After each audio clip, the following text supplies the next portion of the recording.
بسم اللہ الرحمن الرحیم۔ السلام علیکم۔ جب عیسائی افواج نے اسپین کو فتح کیا تو اس وقت اسپین کی زمین پر مسلمانوں کا اتنا خون بہایا گیا کہ فاتح فوج کے گھوڑے جب گلیوں سے گزرتے تھے تو ان کی ٹانگیں گھٹنوں تک مسلمانوں کے خون میں ڈوبی ہوتی تھیں۔ جب قابض افواج کو یقین ہو گیا کہ اب اسپین میں کوئی بھی مسلمان زندہ نہیں بچا ہے تو انہوں نے گرفتار مسلمان فرمانروا کو یہ موقع دیا کہ وہ اپنے خاندان کے ساتھ واپس مراکش چلا جائے جہاں سے اس کے آباء و اجداد آئے تھے۔ قابض افواج غرناطہ سے کوئی 20 کلومیٹر دور ایک پہاڑی پر اسے چھوڑ کر واپس چلی گئیں۔ عیسائی افواج مسلمان حکمرانوں کو اپنے ملک سے نکال چکیں تو حکومتی جاسوس گلی گلی گھومتے رہے کہ کوئی مسلمان نظر آئے تو اسے شہید کر دیا جائے۔ جو مسلمان زندہ بچ گئے وہ اپنے علاقے چھوڑ کر دوسرے علاقوں میں جا بسے اور وہاں جا کر اپنے گلوں میں صلیبیں ڈال لیں اور عیسائی نام رکھ لیے۔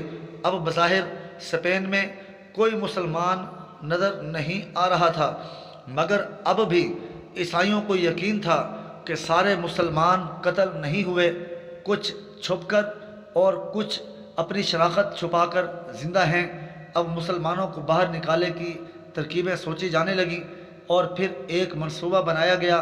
پورے ملک میں اعلان ہوا کہ 1 اپریل کو تمام مسلمان غرناطہ میں اکٹھے ہو جائیں تاکہ انہیں ان کے ممالک بھیج دیا جائے جہاں وہ جانا چاہیں۔ اب چونکہ ملک میں امن قائم ہو چکا تھا اور مسلمانوں کو خود ظاہر ہونے میں کوئی خوف محسوس نہ ہوا، مارچ کے پورے مہینے اعلانات ہوتے رہے۔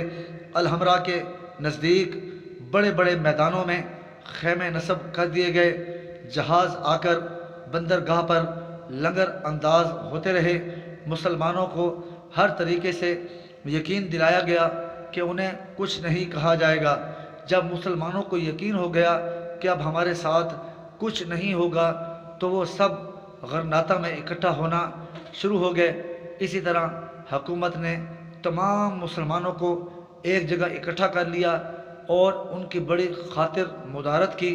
یہ کوئی 500 برس پہلے 1 اپریل کا دن تھا جب تمام مسلمانوں کو بحری جہاز میں بٹھایا گیا۔ مسلمانوں کو اپنا وطن چھوڑتے ہوئے تکلیف ہو رہی تھی مگر اطمینان تھا کہ چلو جان تو بچ جائے گی۔ دوسری طرف عیسائی حکمران اپنے محلات میں جشن منانے لگے۔ جرنیلوں نے مسلمانوں کو الوداع کیا اور جہاز وہاں سے چل دیے۔ ان مسلمانوں میں بوڑھے، جوان، خواتین، بچے اور کئی ایک مریض بھی تھے۔ جو جہاز سمندر کے عین وسط میں پہنچے تو منصوبہ بندی کے تحت انہیں گہرے پانی میں ڈبو دیا گیا اور یوں وہ تمام مسلمان سمندر میں ابدی نیند سو گئے۔ اس کے بعد اسپین میں خوب جشن منایا گیا کہ ہم نے کس طرح اپنے دشمنوں کو بے وقوف بنایا۔